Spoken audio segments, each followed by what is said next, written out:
Newcastle United fans have not heard a lot from managing director Lee Charnley during his time at St James's Park, and when he has spoken out it has usually been to try and temper the rage of the Toon Army.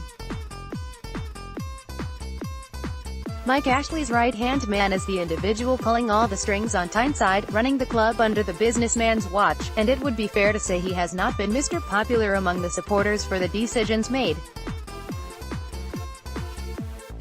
The lack of spending in the transfer market has been highly criticized by both Newcastle United fans and those outside the club, but Charnley has finally broken his silence on the finances at the club.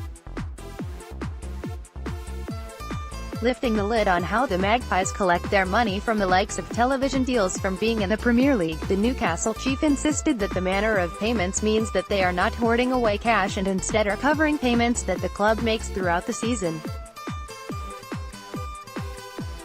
Speaking to OffThePitch.com, he said, "There remains a lack of understanding about the Premier League and how the television money comes into your football club. The perception that £125 million drops into it each summer is not right.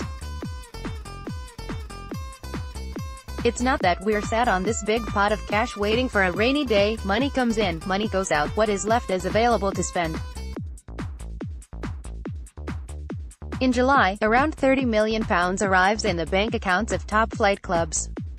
A further payment comes in January, based on television appearances, and then a further TV bonus landing in May. All the while there is around £4 million a month coming in from the TV deal, and then there are overseas television rights. It doesn't all land at once. Where does it go? Wages, for the players, of staff, on transfers and on the running costs of the club. Unfortunately for the Newcastle faithful, it all sounds like excuses rather than reasons not to spend the money. After all, the club have been in the Premier League for 2 seasons now and will have been televised more than all but the top 6 clubs in the division. It is not like Ashley has been splashing the cash over the last couple of years, and so the question on everyone's lips will be, where is the money? Simply put, this is another attempt to shift blame away from Ashley and to suggest that there is not as much money in the pot as there should be. Other clubs fund big money signings and manage to show ambition in the Premier League without mega-rich owners, so why are Ashley and Newcastle different? Only those with an intricate knowledge of the club's finances know exactly where the money is going, but you can be pretty sure most of the time it is on a one-way trip to Ashley's pocket and not back into the club.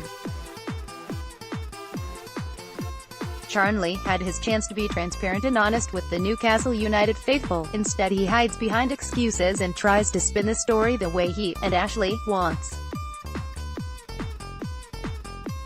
Are the Toon Army going to fall for it? Pull the other leg?